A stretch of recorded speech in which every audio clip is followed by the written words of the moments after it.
Kepada sidang jemaat yang dikasih Tuhan, sebelum kita masuk dalam ibadah raya, kembali saya ingin menyapa kita semua. Selamat sore, Shalom, sejahtera Tuhan kiranya tetap dilimpahkan kepada kita semua. Mari saudara sekalian kita siapkan diri, hati kita terutama, untuk kita bawa kepada Tuhan dan kita akan tundukkan kepala dan kita akan berdoa untuk kita semua. Bapa yang baik yang bertahta dalam kerajaan surga, di dalam nama Tuhan Yesus Kristus, Allah sesembahan dan pujian hati kami satu-satunya pada sore hari ini, kembali kami datang kepadamu Tuhan dengan segala kerendahan hati kami, dan kami menghadapkan diri kepada Engkau. Dan itu sebabnya kami menyerahkan hidup ini ke tangan-Mu, hidup yang masih banyak kekurangan dan kelemahan. Tuhan ampunkan segala kekurangan kelemahan kami, supaya kami layak untuk beribadah kepada-Mu Tuhan. Dan sekarang kami serahkan acara ibadah ini ke tangan-Mu. Biar Tuhan kiranya hadir tengah-tengah ibadah kami, menolong dan memberkati ibadah kami dari awal sampai pada selesainya. Pelayan-pelayan-Mu yang terkait dengan ibadah ini kami serahkan ke tangan-Mu. Biar Tuhan menolong, Tuhan memberikan kemampuan surgawi. Terima kasih Tuhan Yesus, terima kasih. Terima kasih alat-alat yang kami gunakan pun kami serahkan ke tangan-Mu. Biar Tuhan juga menjamah Tuhan, sehingga tidak ada halangan rintangan apapun juga, dan ibadah diberkati oleh Tuhan. Terima kasih Bapa di surga, terima kasih segala pekerjaan setan yang coba mengganggu merintangi jalan ibadah ini kami serahkan ke tangan-Mu, dan kami panggil nama-Mu yang penuh kuasa untuk mengusirkan segala pekerjaan setan itu di dalam nama Tuhan Yesus Kristus, darah Kristus yang berkuasa. Terima kasih Tuhan, terima kasih, terima kasih, terima kasih Tuhan. Kami sambut ibadah ini di dalam nama Tuhan Yesus Kristus. Haleluya, amin. Puji Tuhan. Saudaraku yang dikasih Tuhan, mari kita menyiapkan diri untuk kita bisa memuji, membesarkan nama Tuhan. Dan itulah wujud kasih kita kepada Tuhan, dan di mana Tuhan sudah lebih dulu mengasihi kita, dan kita buktikan kasih kita kepada Tuhan dengan lewat ibadah ini memuji dan membesarkan nama Tuhan. Mari kita akan melakukan ujian dalam buku NR nomor 10. Buku NR nomor 10, Yesus kau sungguh baik. Yesus kau sungguh baik. Haleluya.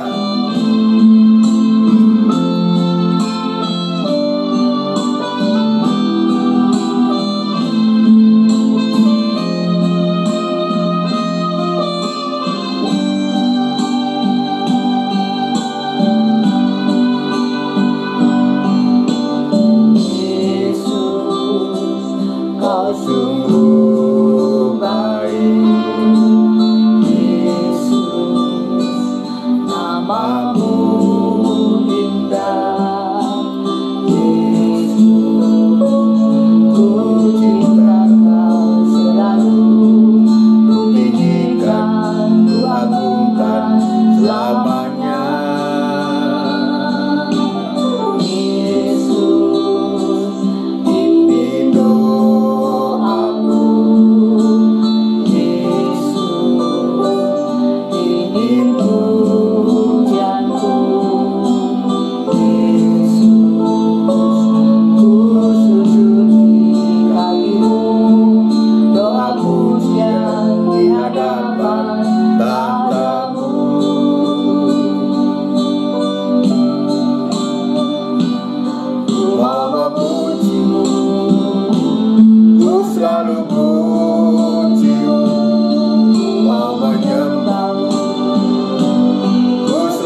agunkan namanya.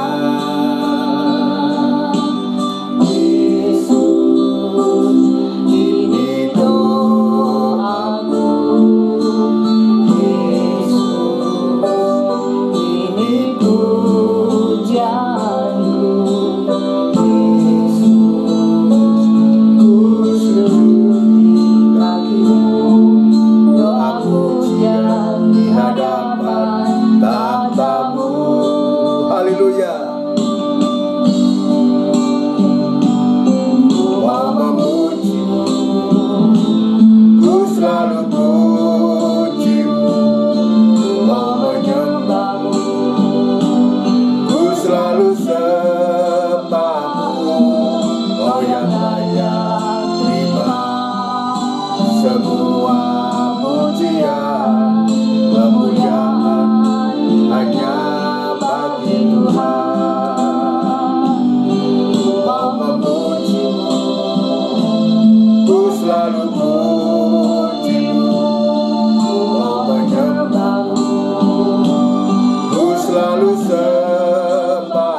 Kemuliaan hanya bagi Tuhan, bukan untuk diri kita, bukan untuk kelompok kita, tapi sungguh-sungguh kita memuji Tuhan, kita membesarkan namanya, hanya semata-mata untuk kemuliaan nama Tuhan. Puji Tuhan.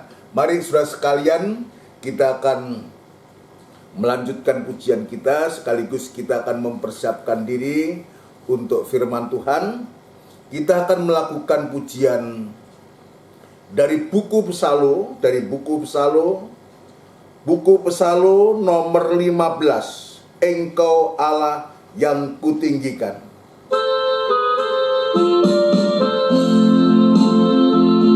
Haleluya.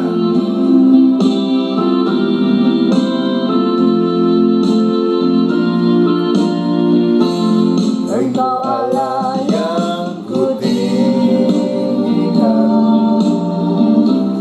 Engkau Allah yang kumuliakan.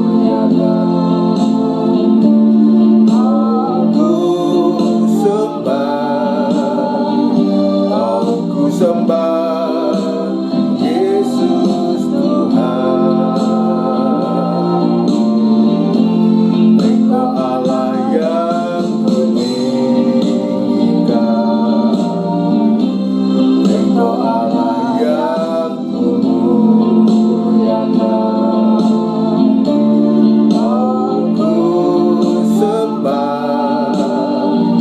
Aku sembah Yesus Tuhan. Ku berdiam diri di hadapan-Mu, mengucap syukur untuk kebesaran-Mu,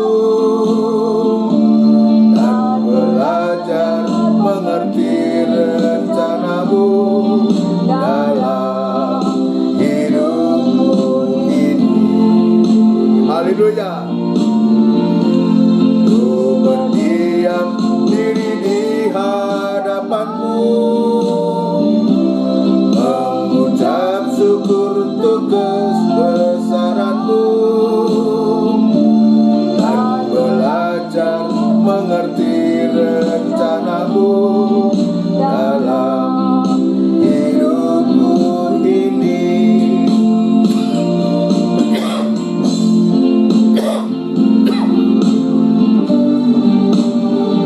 Haleluya.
kuasamu dalam hidupku ini.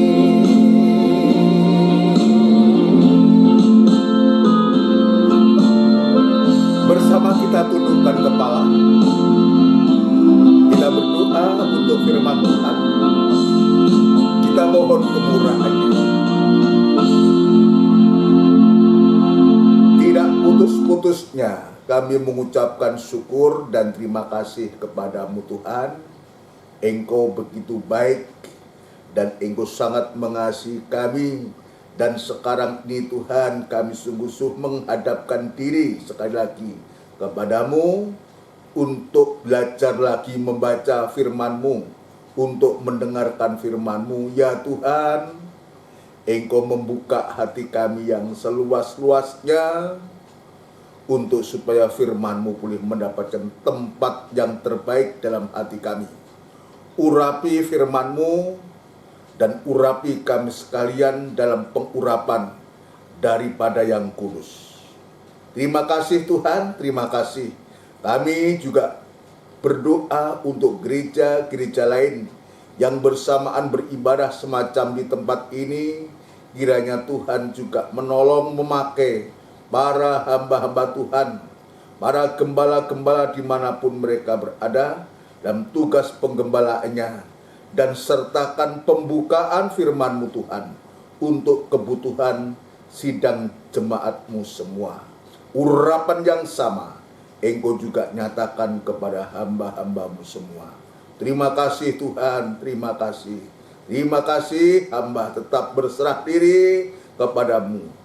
Kiranya Tuhan tetap memberikan kemurahan kepada hamba untuk mampu menyampaikan firman-Mu dengan benar dan murni, sehingga nyata firman-Mu sungguh-sungguh Tuhan boleh kami rasakan, menemplak, mengoreksi, menegur kami, menyucikan hati kami, dan sungguh kami boleh mengalami pembaharuan yang dari Tuhan, dan Engkau mengembalikan kami menurut gambar dan citra-Mu Tuhan, sempurna seperti Engkau sempurna adanya. Bagimu tidak ada barang yang mustahil. Terima kasih Tuhan. Berdoa pula untuk anak-anak ketebusan-Mu, sidang jemaat-Mu yang saat ini berada di rumah masing-masing. Kiranya Tuhan juga menolong, dudukkan dengan baik, dengan tenang, dan tetap memberikan hati yang selalu merindukan perkataan-Mu Tuhan. Terima kasih Bapa, terima kasih, terima kasih. Kami sambut firman Tuhan di dalam nama Tuhan Yesus Kristus. Haleluya, amin. Puji Tuhan.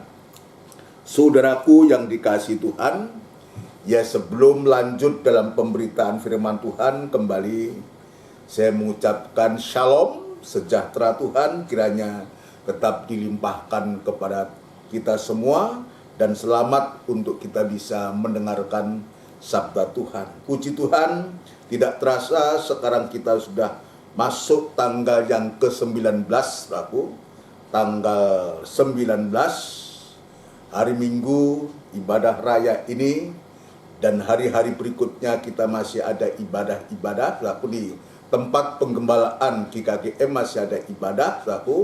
Ini perlu saya sampaikan mengawali pemberitaan firman Tuhan ini. Ada ibadah nanti Rebu masih ada ibadah PA, dan Kamis masih ada ibadah doa penyembahan dan pada hari Minggu jadi tanggal 25 itu hari Sabtu kita tidak ada ibadah, kita gabungkan tanggal 26. Ya, jadi tanggal 26 ini merupakan suatu ibadah perayaan Natal kita, perayaan Natal kita. Ya, tetap kita lakukan dengan cara sederhana, lewat siaran tunda juga semacam ini. Dan kita berdoa supaya Tuhan memberikan firman lebih khususnya untuk perayaan Natal, Natal, 2 Natal ini tahun 2020, dan tahun ini kita belum lepas dari pandemi Corona. Natal dalam suasana Corona, biar Tuhan memberikan firman Allah untuk kita sekaligus untuk menyongsong tahun baru 2022. Biar Tuhan membekali kita dengan firman Allah, dan itu sebabnya saya harus menyampaikan kepada sidang jemaat semua, doakan saya untuk supaya Tuhan memberikan firman Allah, nyatakan kerinduan dari sidang jemaat saudara sekalian kepada Tuhan, supaya Tuhan memberikan firman Allah lewat seorang gembala nanti disampaikan kepada sidang jemaat semua. Puji Tuhan ya. Dan juga bantu doa ya, kemarin oleh kemurahan Tuhan ya, keluarga besar Hudiono juga melaksanakan ibadah Natal saku yang diadakan di hotel di Mejen Sungkono itu di Mayapada saku, dan Tuhan sudah memberkati, dan nanti tanggal 23 ini saku, tanggal 23 yaitu hari Kamis, saya juga diundang di salah satu perusahaan saudaraku untuk menyampaikan firman Allah, dan temanya yang diberikan kepada saya adalah jadilah terang. Ya, jadilah terang terambil dari Injil Matius pasal yang kelima ayat yang ke-16, dan untuk itu pun saya juga mohon dukungan doa supaya kehadiran saya di tengah-tengah perusahaan itu ya, dari lingkungan karyawan-karyawati yang ada di situ yang merayakan Natal menjadi berkat, menjadi berkat ya, menjadi terang, tapi terang yang bisa bersinar, terang yang bisa dilihat orang ya, terang yang bisa bermanfaat bagi orang lain ya. Itu yang saya mintakan kepada jemaat semua supaya Tuhan menolong ya.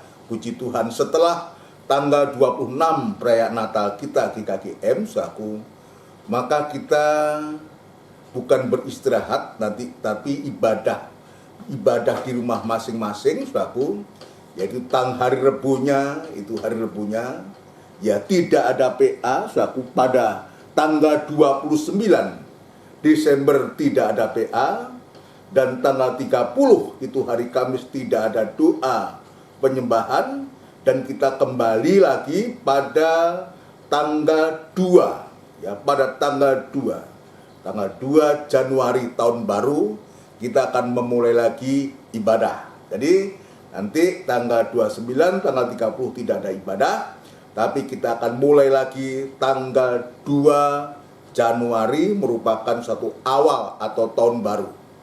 Ya, tutup buka tahun kita juga tidak ada, kita langsung tanggal 2 Januari kita memulai ibadah kita.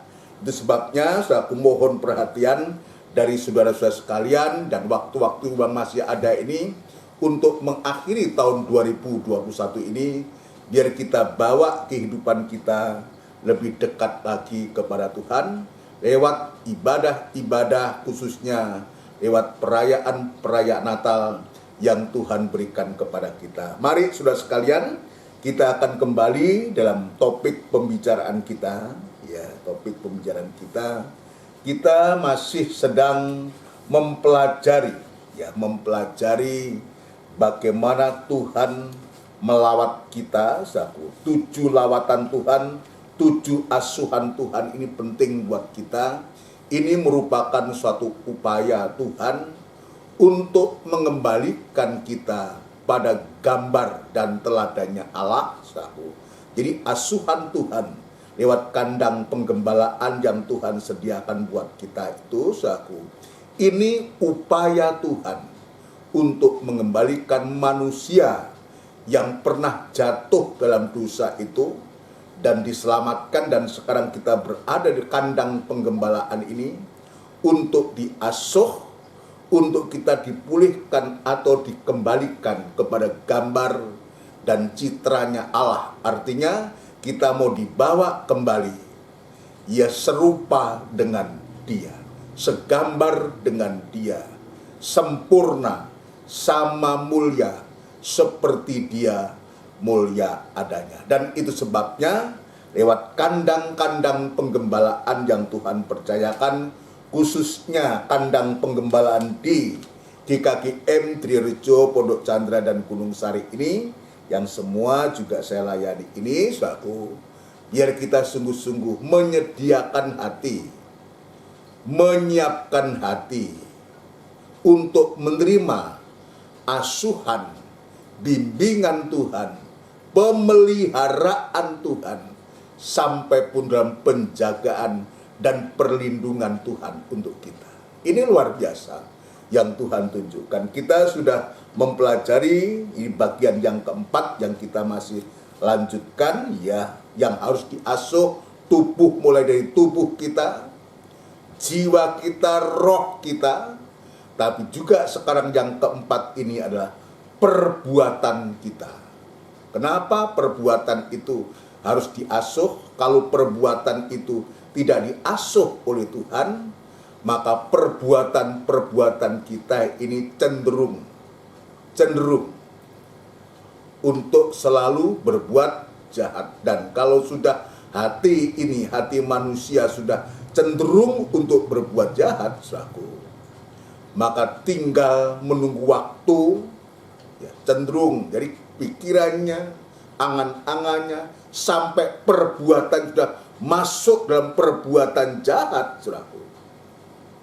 Maka tinggal menunggu waktu untuk Tuhan itu memberikan suatu hukuman.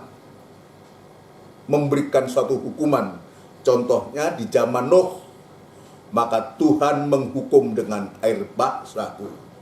Dan dari sekian banyak manusia, hanya 8 orang yang selamat.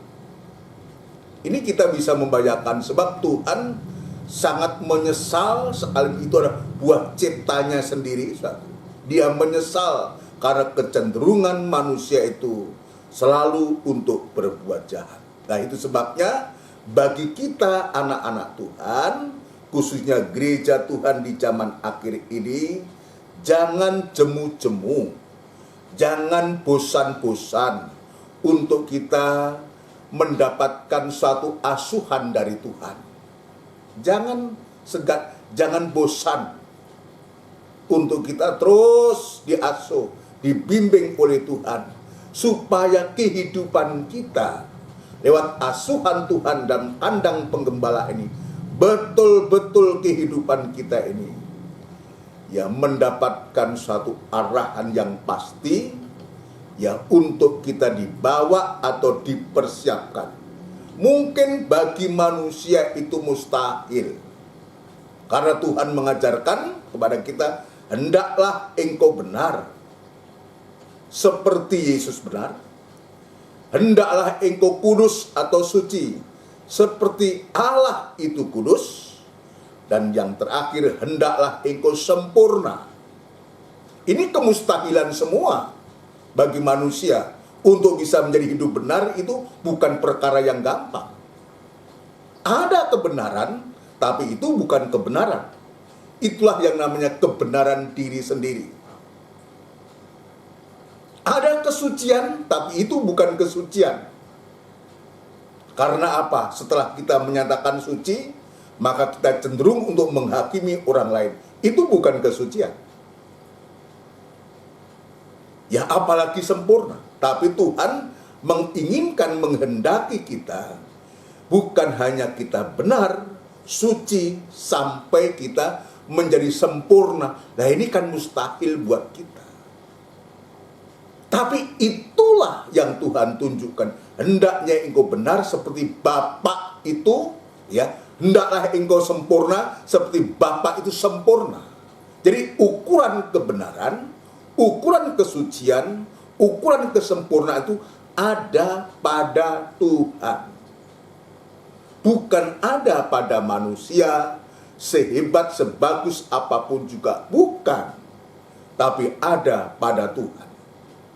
Ya, dan itu sebabnya asuhan-asuhan Tuhan yang Tuhan tunjukkan kepada kita ini, kita harus mensyukuri.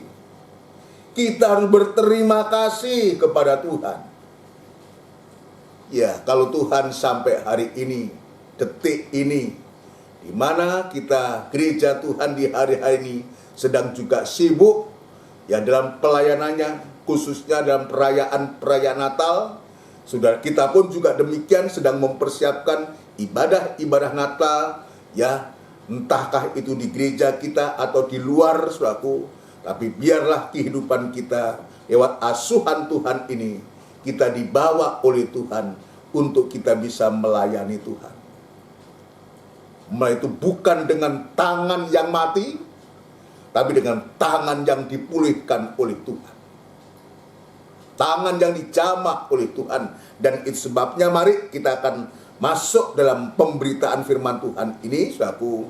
Saya pada hari ini akan bicara tentang proses untuk sampai bisa mengulurkan tangan. Jadi ini yang Tuhan tunjukkan kepada kita, ya. Kita akan membaca kembali dalam Injil Lukas pasal yang ke-6, saudaraku. Ayat yang ke-6, pasal yang ke-6. Ya, ini peristiwanya sudah berulang-ulang kita mendengar, tetapi tidak mengapa. Ya, jangan kita menjadi bosan karena kita membaca firman Allah. Ayat mengatakan membaca itu ada bahagianya sendiri. Mendengar itu ada bahagianya sendiri. Apalagi sampai kita bisa mempraktekkan firman Allah, mengingat hari Tuhan sudah sangat mendekat. Ya, hari Tuhan sudah sangat mendekat. Mari kita akan membaca kembali ayat yang ke-6. Pada suatu hari Sabat lain, Yesus masuk ke rumah ibadat, lalu mengajar. Di situ ada seorang yang mati tangan kanannya. Ahli-ahli Taurat dan orang-orang Farisi mengamat-amati Yesus kalau ia menyembuhkan orang pada hari Sabat, supaya mereka dapat alasan untuk mempersalahkan dia. Tetapi ia mengetahui pikiran mereka, lalu berkata kepada orang yang mati tangannya itu, "Bangunlah dan berdirilah." Di tengah, maka bangunlah orang itu dan berdiri. Lalu Yesus berkata kepada mereka, "Aku bertanya kepada kamu, manakah yang diperbolehkan pada hari Sabat? Berbuat baik atau berbuat jahat? Menyelamatkan nyawa orang atau membinasakannya?" Sesudah itu ia memandang keliling kepada mereka semua, lalu berkata kepada orang sakit itu, "Ulurkanlah tanganmu." Orang itu berbuat demikian dan sembuhlah tangannya. Maka meluaplah amarah mereka, lalu mereka berunding apakah yang akan mereka lakukan terhadap Yesus. Di Injil yang lain disebutkan mereka bersekongkol, ahli Taurat dan orang Farisi ini langsung bersekongkol dengan orang Herodian, untuk bagaimana bisa membunuh Yesus. Membunuh Yesus sampai sejauh itu. Rasa tidak sukanya, ya rasa kebencian iri hatinya terhadap Tuhan itu. Jadi ada kelompok-kelompok yang demikian. Ya, membenci atau membunuh Yesus itu, jadi membunuh itu sekarang adalah membenci. Dalam perjanjian baru itu membenci itu sama dengan membunuh. Kalau membunuh Yesus, ya, secara fisik memang tidak. Tapi membunuh Yesus pengertian sekarang ini adalah menolak firman. Menolak firman yang benar. Menolak penyucian. Membenci firman Tuhan. Sama dengan menolak firman Tuhan. Ini yang terjadi, saudaraku, dalam cerita ini di saat justru Yesus itu ingin menolong orang yang tangan kanannya mati. Di saat Tuhan Yesus itu berbuat suatu kebenaran, melakukan suatu yang benar, tapi justru ada pihak-pihak lain, yang sengaja mengamat-amati karena dia iri hati, jadi mengamati karena iri hati karena dia tidak bisa melakukan itu. Ketika Tuhan melakukan, dia iri hati dan langsung dia mengamat-amati kalau Tuhan itu menjamah menyembuhkan orang yang tangan kanannya mati. Dan Tuhan tahu hati dari orang-orang yang semacam itu. Apalagi ini ditemukan di dalam bait Allah. Ini kemarin saya sudah menunjuk, ini semua menunjuk kepada anak-anak Tuhan. Ingat, kita datang beribadah itu, saudaraku, Tuhan mengetahui maksud dan tujuan dari ibadah itu. Dia tahu isi hati kita. Seperti Tuhan tahu saat itu hati dan pikiran ahli Taurat dan orang Farisi. Dan itu sebabnya dalam ayat itu jelas dikatakan, manakah yang diperbolehkan pada hari Sabat, berbuat baik atau berbuat jahat, menyelamatkan nyawa orang atau membinasakannya. Ini yang Tuhan tunjukkan dalam Injil Matius pasal yang ke-12, laku. Ya, Injil Matius pasal yang ke-12. Ya, coba kita membaca Injil Matius pasal yang ke-12. Ya, ayat yang ke-10. Ini cerita yang sama tapi dengan gaya yang berbeda. Ayat yang ke-10 sampai 12. Di situ ada seorang yang mati sebelah kanannya, sebelah tangannya. Mereka bertanya kepadanya, "Bolehkah menyembuhkan orang pada hari Sabat?" Maksudnya mereka ialah supaya dapat mempersalahkan dia. Tetapi Yesus berkata kepada mereka, "Jika seorang dari antara kamu mempunyai seekor domba, dan domba itu terjatuh ke dalam lubang pada hari Sabat, tidakkah ia akan menangkapnya dan mengeluarkannya? Bukankah manusia jauh lebih berharga daripada domba? Karena itu boleh berbuat baik pada hari Sabat." Ini munculnya pertanyaan ini bukan karena tidak tahu.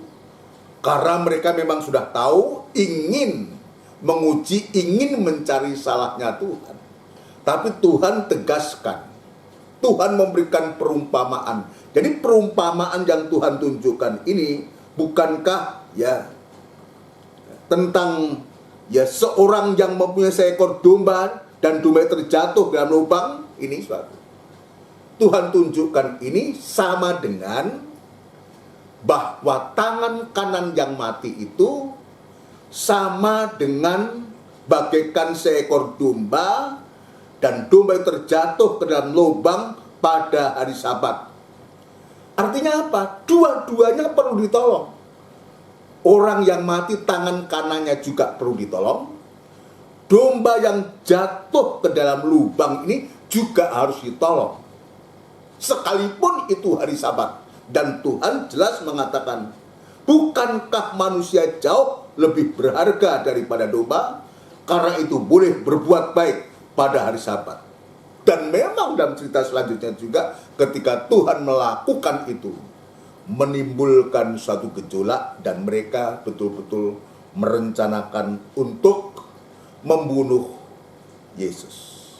Sekarang saya ingin tunjukkan proses untuk sampai orang atau seorang yang tangannya mati tadi dipulihkan, atau proses untuk orang tadi sampai bisa mengulurkan tangannya.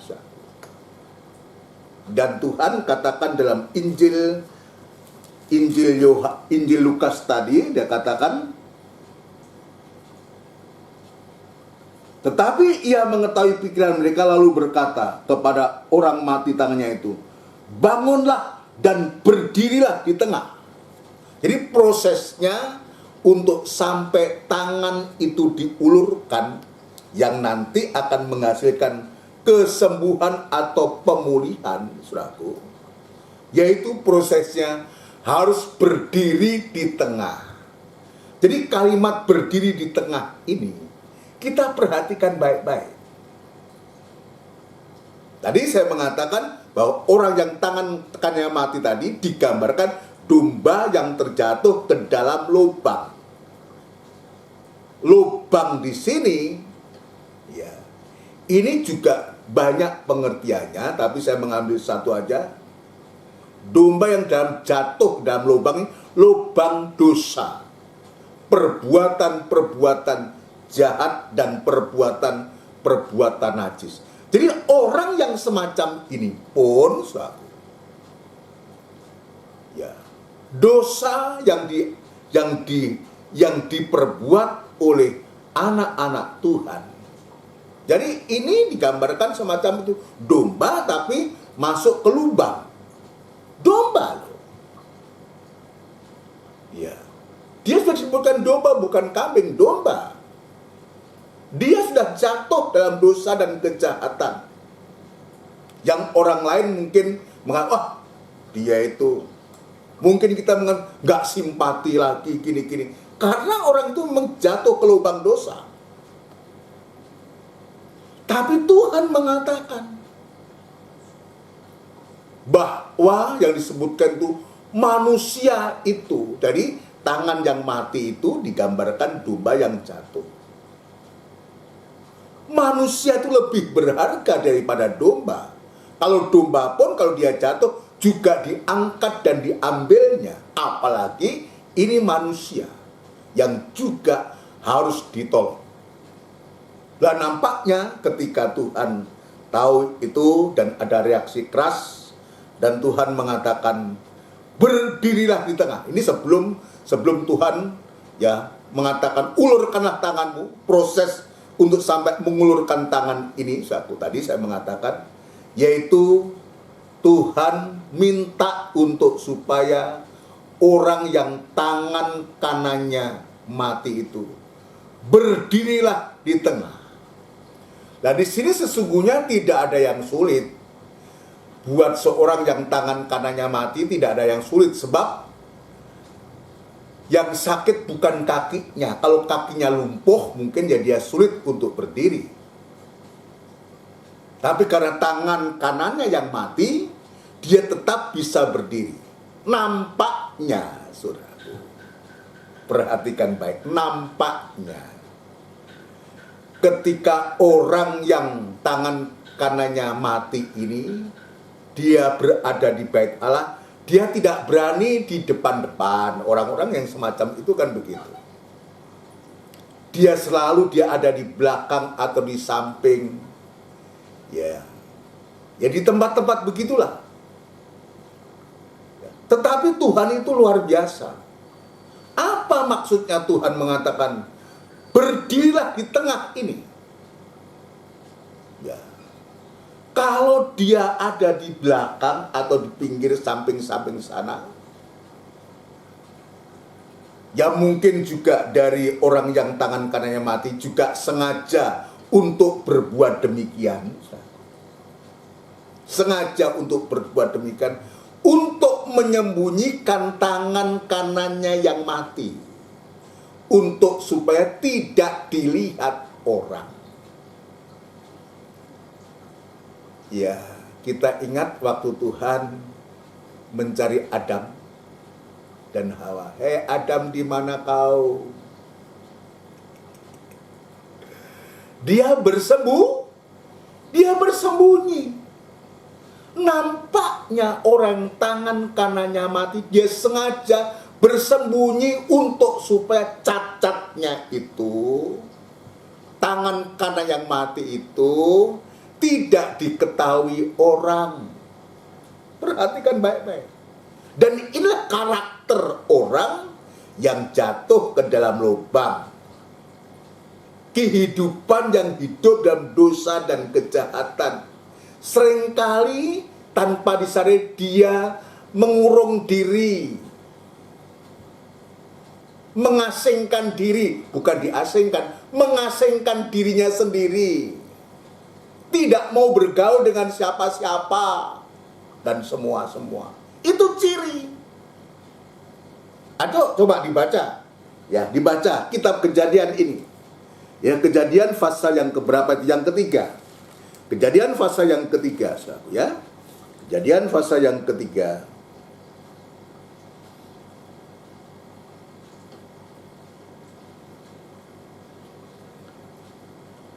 Ayat yang ke-8 nanti sudah bisa membaca ayat sebelumnya, saudaraku.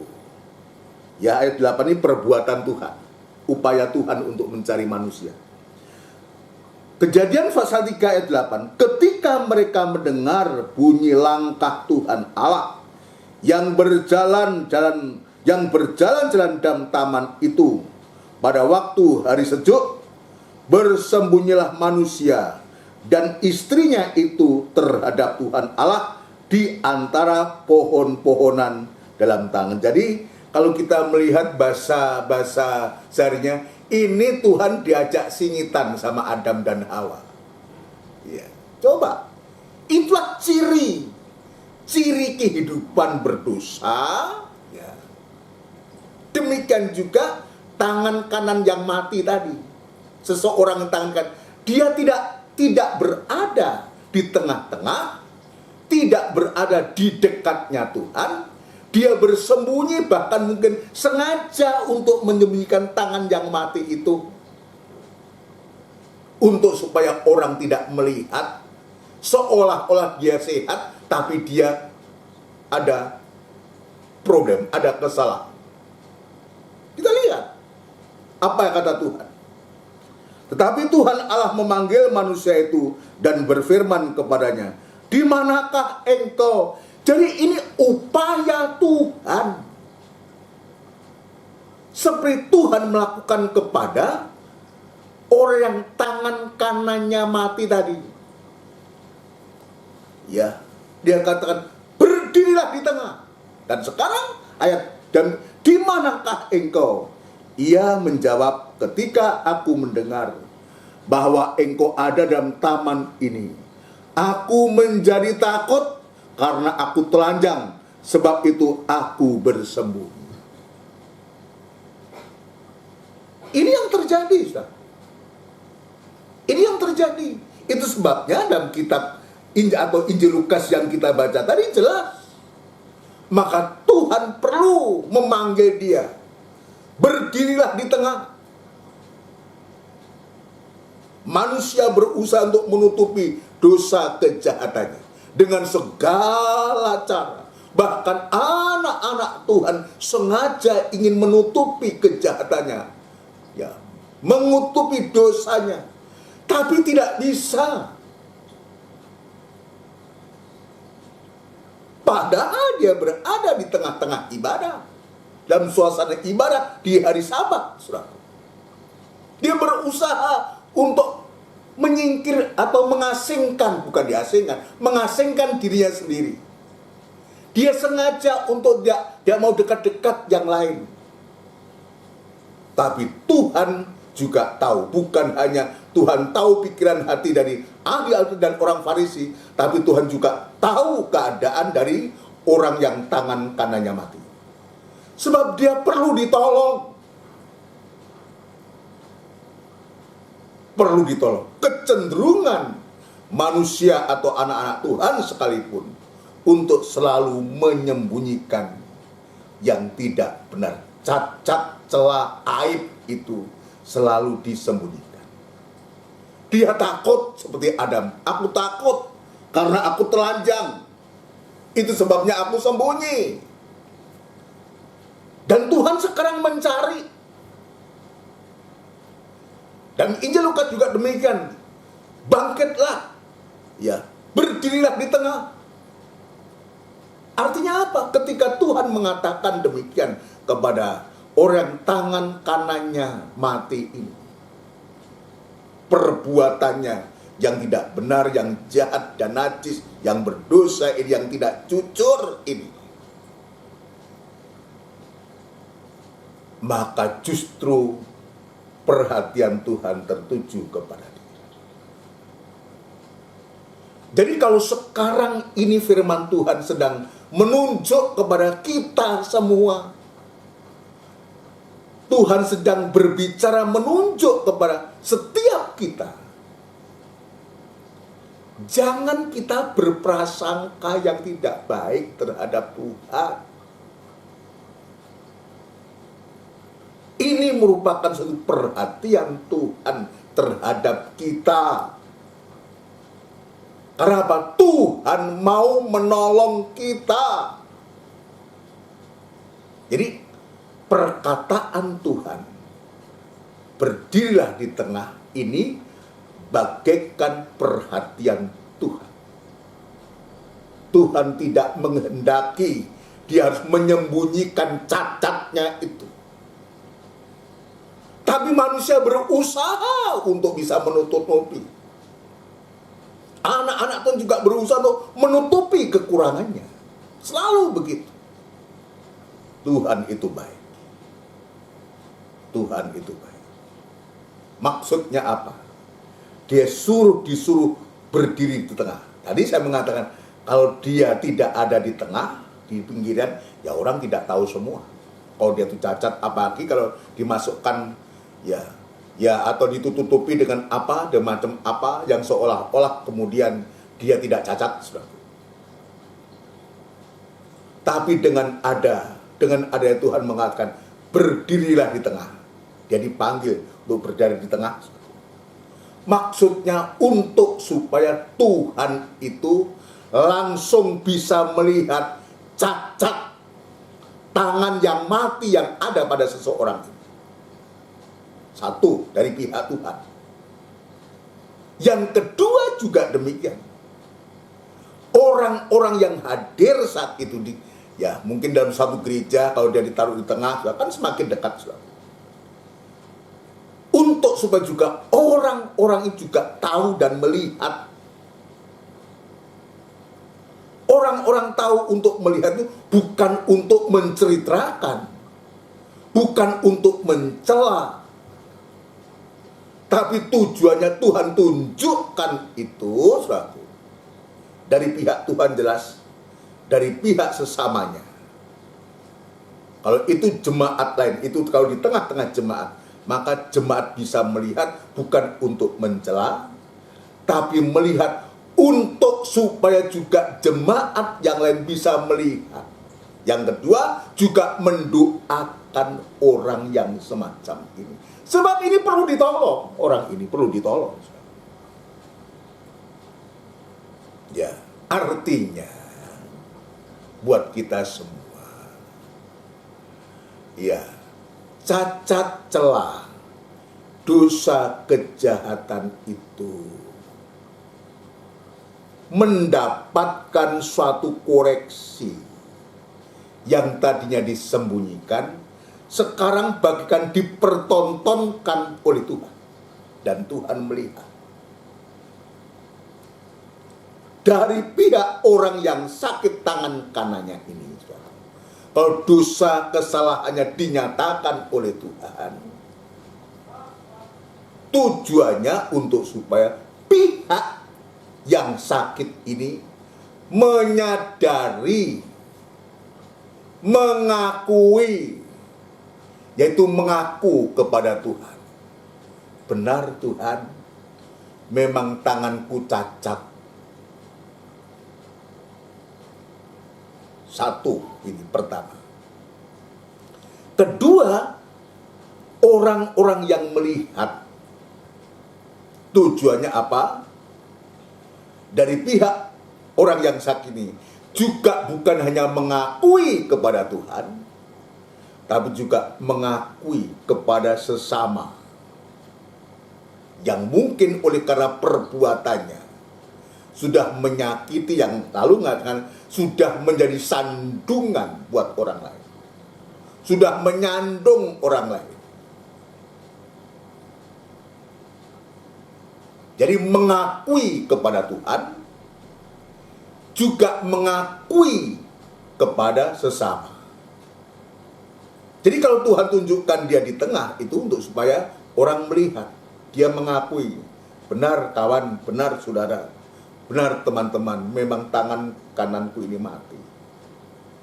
Perbuatanku, dosa dan kejahatanku ini sudah banyak menyakiti Tuhan, juga menyakiti kalian semua, menyakiti saudara semua, menyakiti teman-teman yang lain.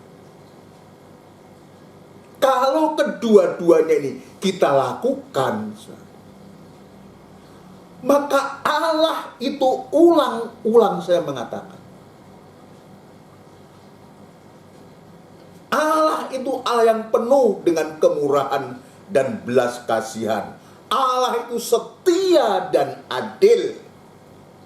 kalau kita mengakui kesalahan kita kepada Tuhan, juga kepada manusia sesama kita, maka Allah itu Dia mengampuni, bukan saja mengampuni, tapi Dia juga menyucikan kehidupan kita.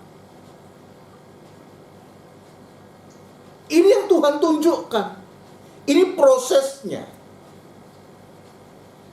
Proses untuk sampai nanti ya si penderita ini sampai bisa ditolong oleh Tuhan. Kenapa? Kalau dosa dan kejahatan ini tidak diakui, jadi dosa itu menyebabkan ya kita kehilangan kemuliaan. Dalam Roma pasal yang ketiga, di sana jelas disebutkan ya, atau lebih baik kita baca ya, tidak mengapa kita mengulangi sebab ini penting.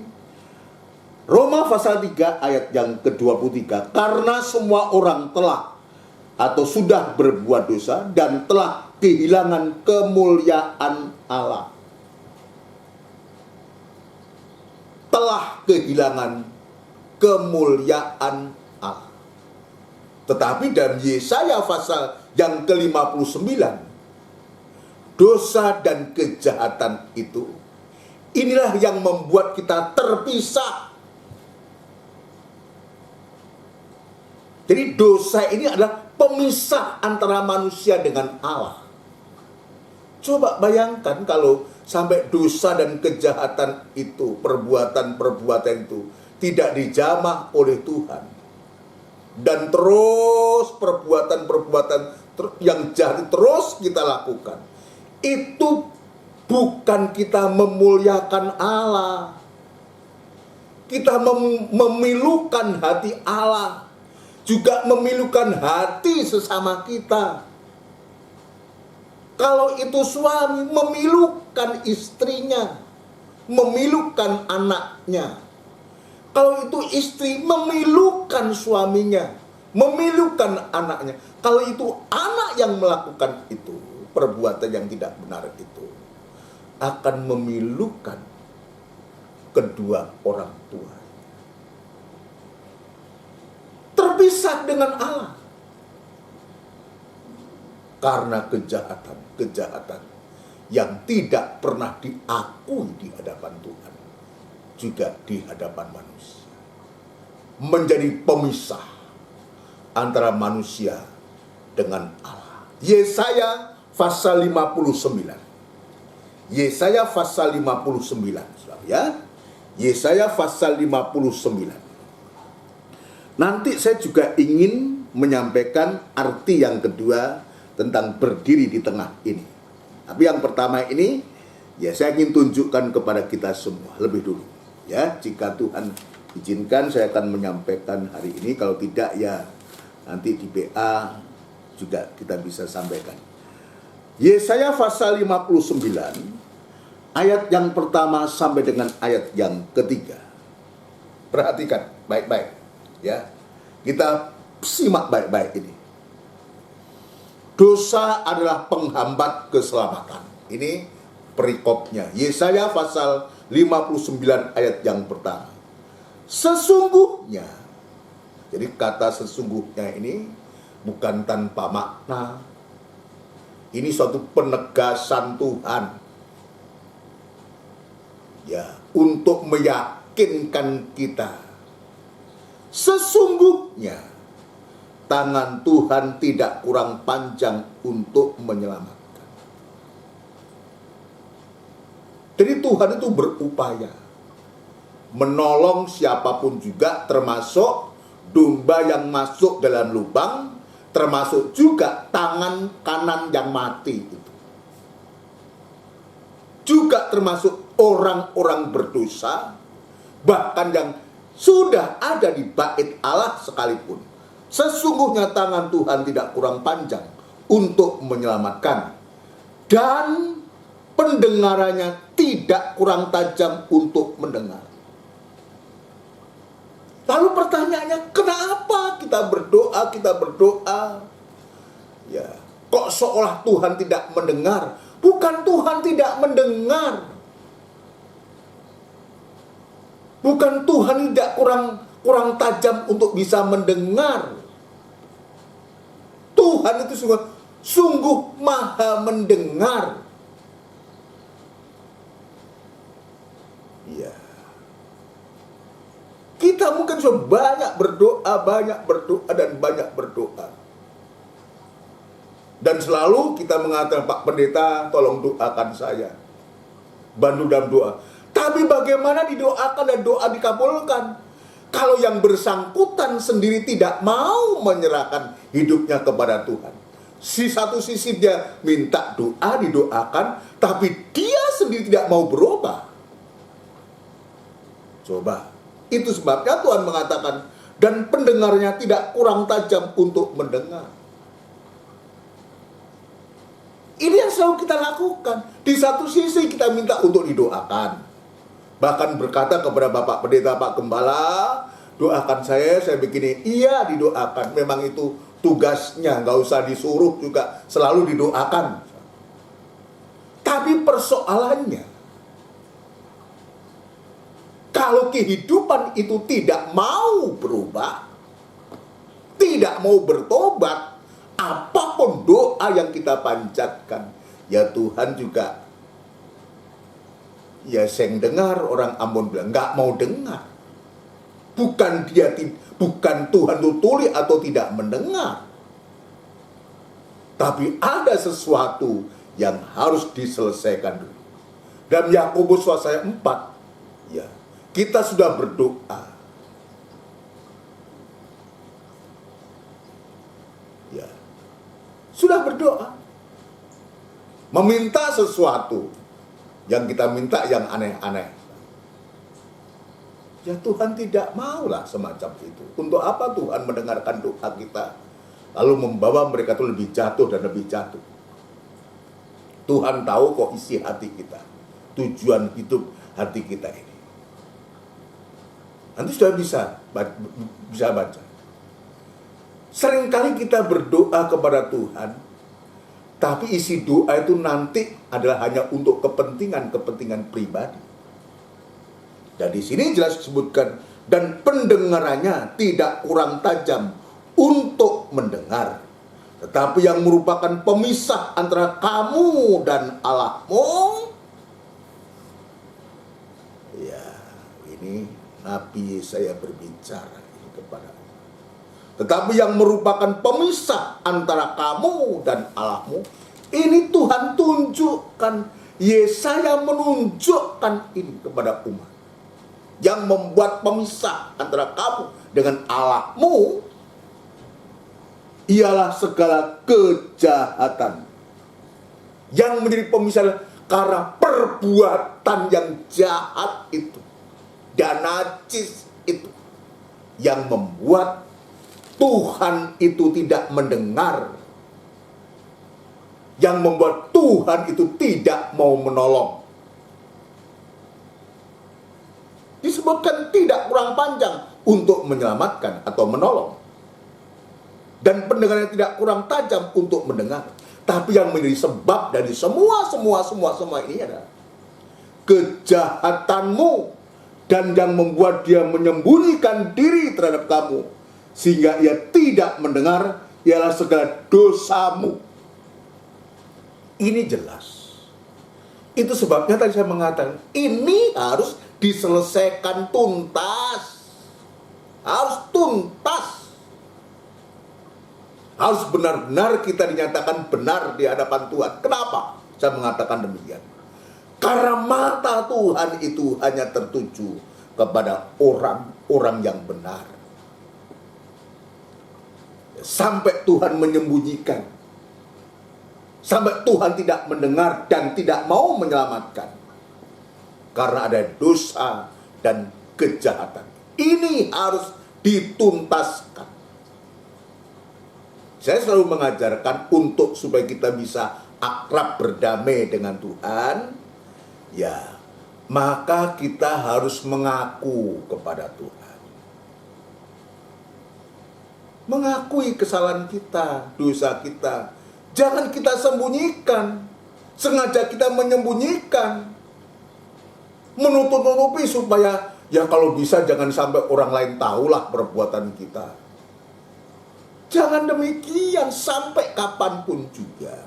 Kalau begitu caranya, kita tidak akan pernah mengalami pertolongan Tuhan. Kita akan gagal dan gagal dan gagal. Sampai sewaktu-waktu betul-betul Tuhan akan menghukum, menghajar, menghukum kita.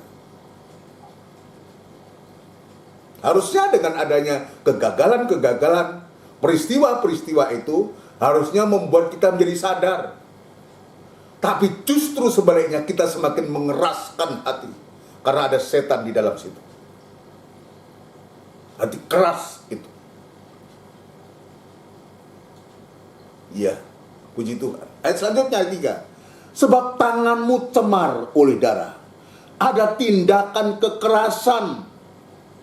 Ada kebencian, ada iri hati. Jadi tanganmu cemar oleh darah itu artinya ada tindakan kekerasan. Tidak ada kasih. Dan dia cenderung untuk membunuh atau membenci. Seperti perbuatan dari orang Farisi dan ahli Taurat dan orang Herodian. Bersekongkol. Ya, ingin menumpahkan darah, tangannya cemar oleh darah. Dan jarimu oleh kejahatan, mulutmu mengucapkan dusta. Coba ini kita perhatikan. Bagaimana Tuhan mau tolong kita? Tuhan memberikan jalan. Berdirilah di tengah. Dan nanti saja ulurkanlah tanganmu. Tapi kalau kita mempertahankan diri, kita tidak mau. Bahkan yang terakhir tadi, mulutmu mengucapkan dusta. Gak ada benernya ngomong.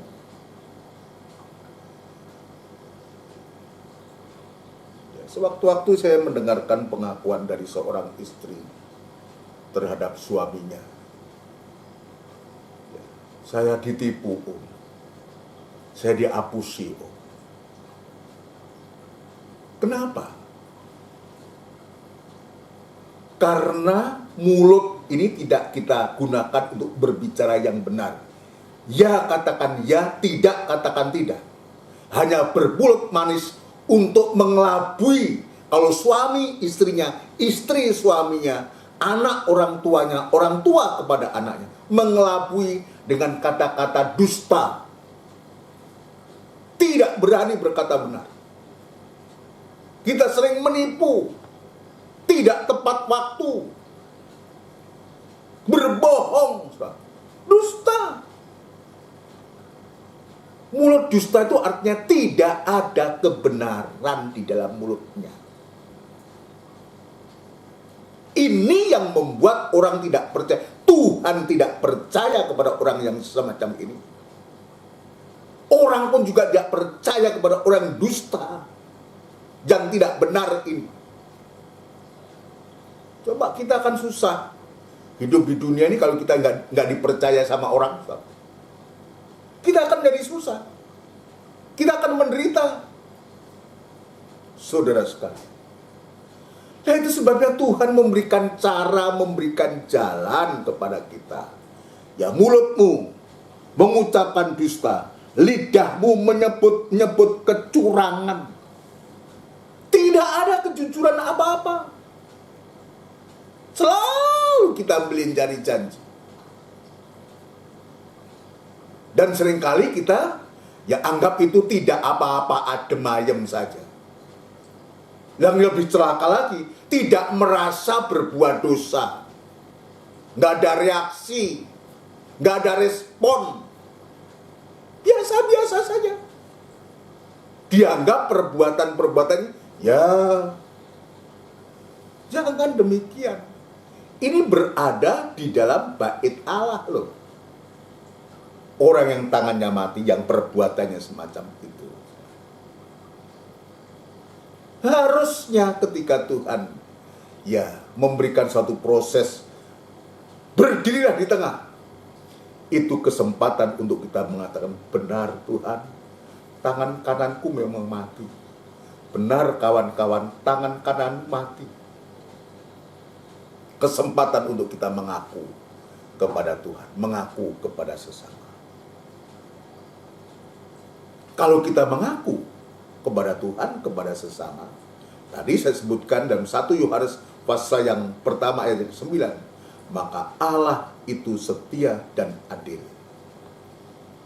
Dia mengampuni dan dia menyucikan. Ulurkanlah tanganmu. Ini kehidupan yang taat dan dengar-dengar. Dan Tuhan melihat tangan diulurkan, saat itu juga tangan itu menjadi sembuh. Tangan itu menjadi sembuh. Dijamah oleh Tuhan. Karena kita memperlihatkan diri, membawa diri di tengah-tengah. Untuk mau dikoreksi oleh Tuhan. Ya mungkin juga dikoreksi oleh sesama. Dan kita menyelesaikan. Dan kita lakukan. Ulurkan tanganmu dan sembuh, artinya kita sudah menjadi benar di hadapan Tuhan. Kalau kita melakukan ini, kita melakukan ini, maka mata Tuhan tertuju kepada kita. Maka ayat dalam Yesaya pasal 50 tidak berlaku. Karena kita sudah menyelesaikan persoalan kita dengan Tuhan, dengan sesama. Dan sekarang mata Tuhan tertuju kepada orang yang benar. Ayat yang terakhir. Ya. Dalam 1 Petrus, saya teringat ayat itu, mudah-mudahan ketemu. Ya. 1 Petrus pasal yang ketiga. Ayat yang ke-12.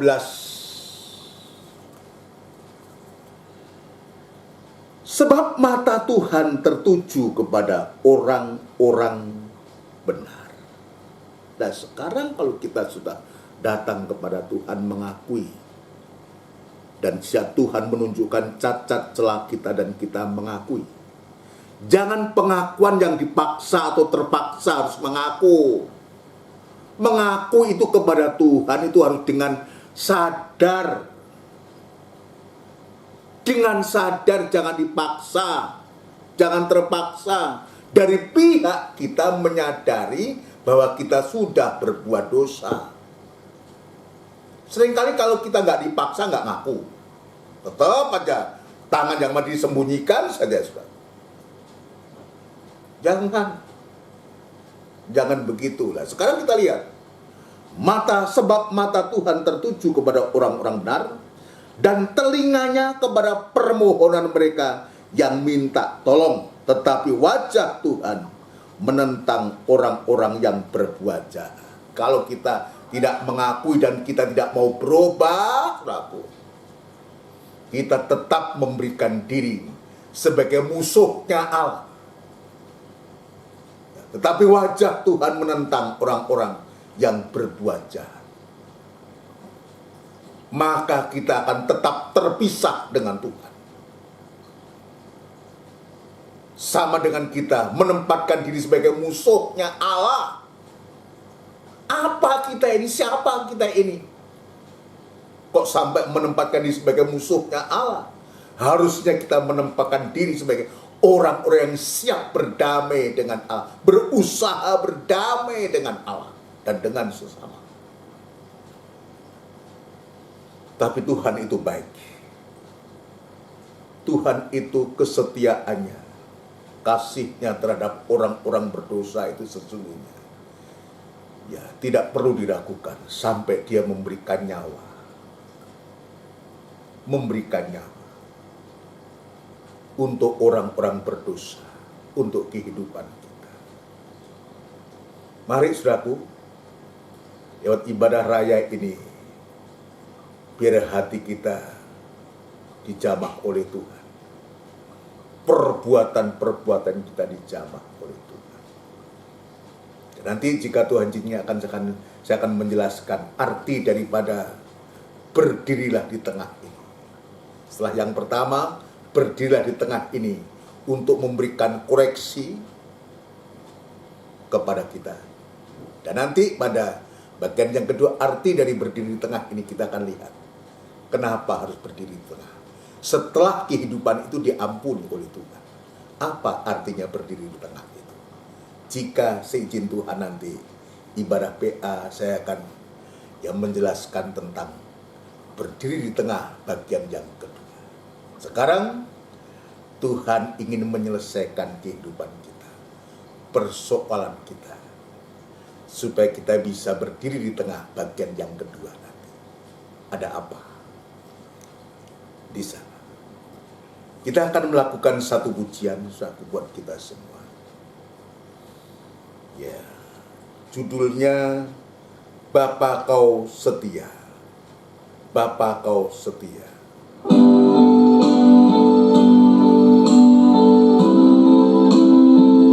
Haleluya. Kita siapkan hati kita kepada Tuhan. Bapa itu baik.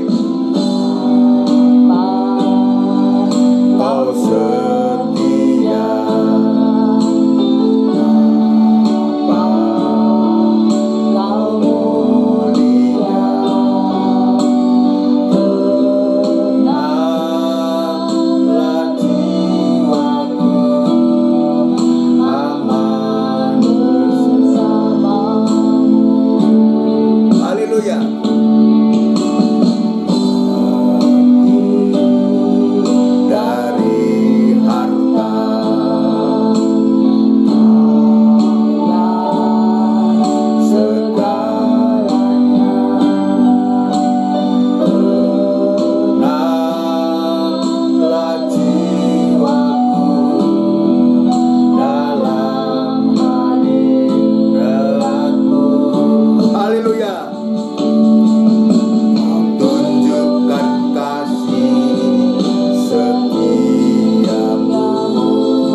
Kesetiaannya itu luar biasa.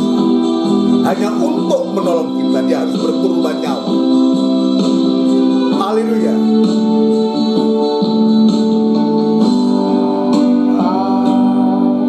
Kau setia,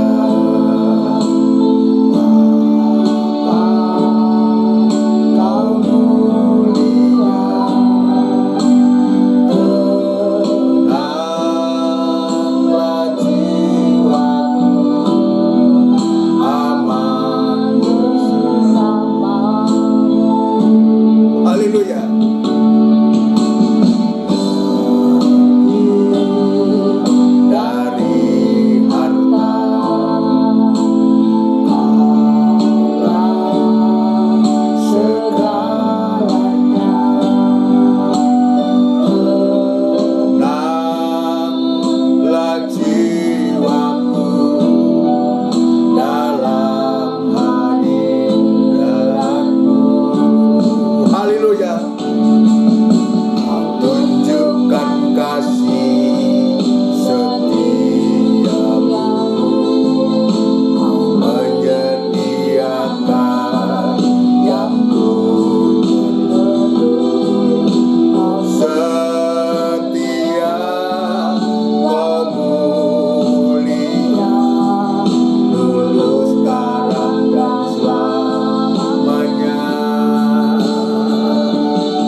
kepala.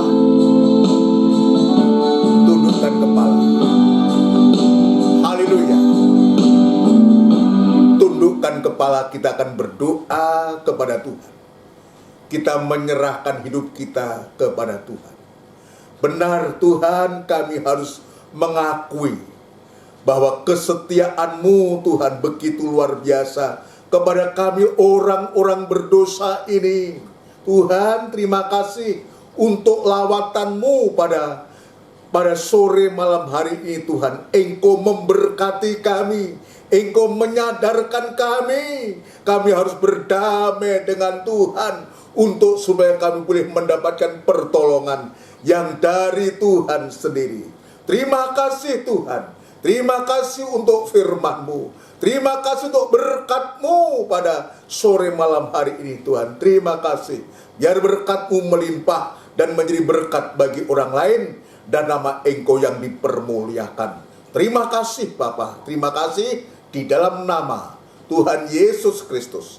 Kami alaskan doa dan sembahyang kami. Haleluya. Amin. Puji Tuhan. Saudaraku yang dikasihi Tuhan, demikianlah rangkaian ibadah kita pada ibadah raya pada hari ini tanggal 19 Desember. Ya, Tuhan sudah memberkati kita. Mohon perhatiannya untuk kita semua, untuk jadwal-jadwal ibadah kita. Nanti kita akan kembali pada hari Rabu dalam ibadah PA yang disertai dengan perjamuan suci, yang juga nanti dilanjutkan pada hari Kamis, itu ibadah doa dan penyembahan, dan kita nyatakan ya kerinduan kita kepada Tuhan supaya Tuhan memberikan firman Allah.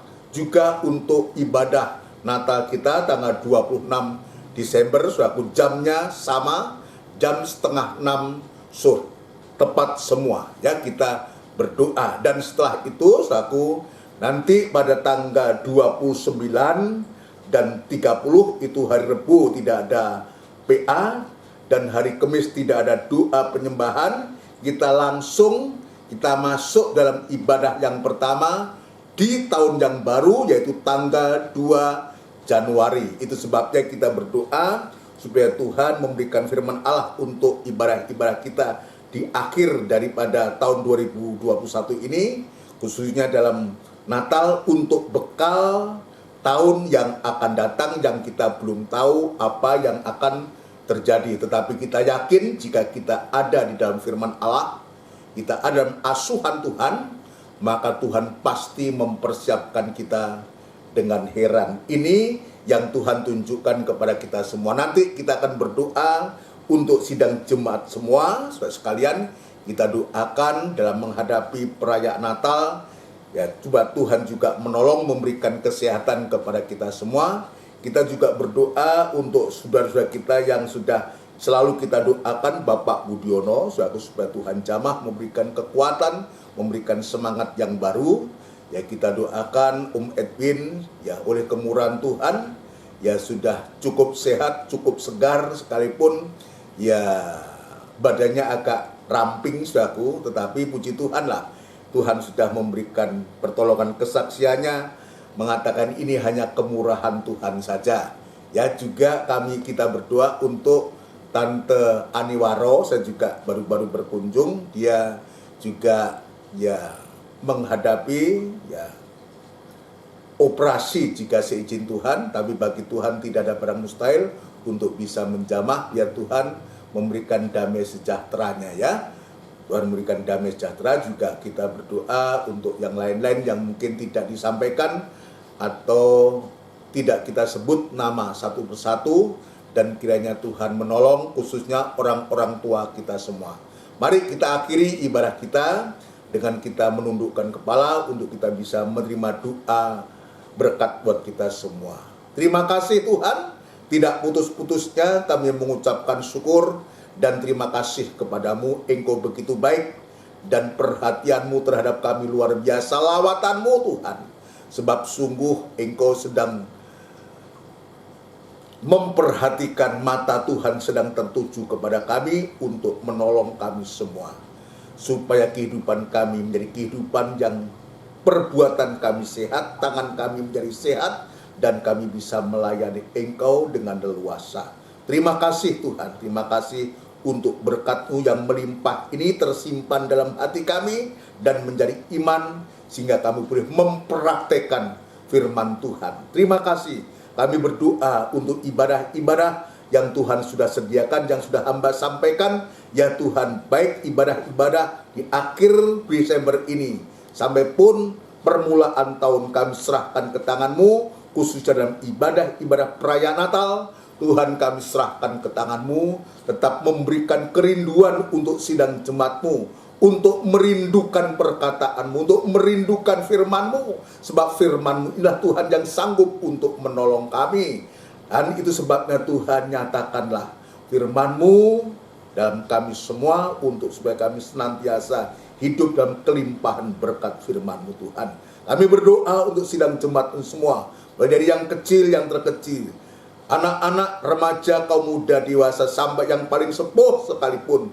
Biar Tuhan menolong, baik di KKGM, di Triorejo, di Gunung Sari maupun di Pondok Cerah, di tempat-tempat yang lain yang tidak sempat kami sebutkan satu persatu.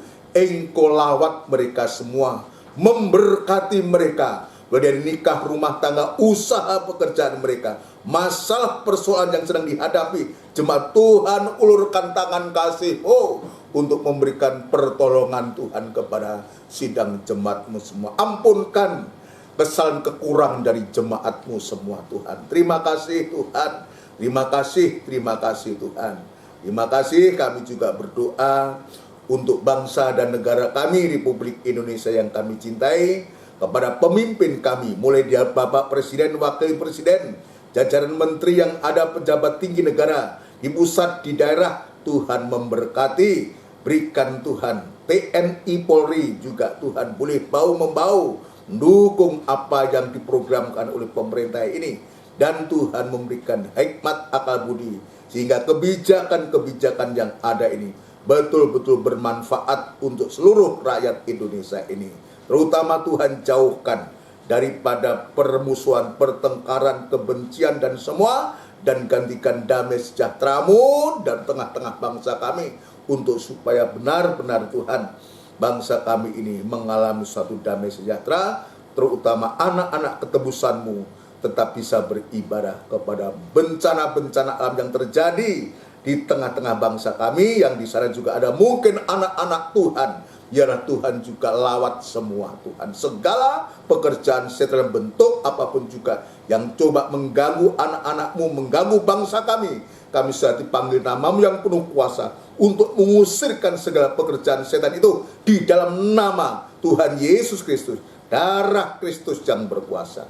Terima kasih Tuhan. Sementara kami akan berpisah, akan beristirahat malam, Tuhan, kami menyerahkan hidup kami kembali kepadamu. Saudaraku yang kekasih, biarlah rahmat anugerah cinta yang besar yang datangnya dari Allah Bapa, Sang Putra dan Roh Kudus, yang sepenuhnya di dalam nama Tuhan Yesus Kristus. Haleluya. Amin. Selamat malam. Tuhan memberkati kita semua. Salam sehat buat kita semua. Salam selamat menyongsong Hari Natal dan Tahun Baru. Amin.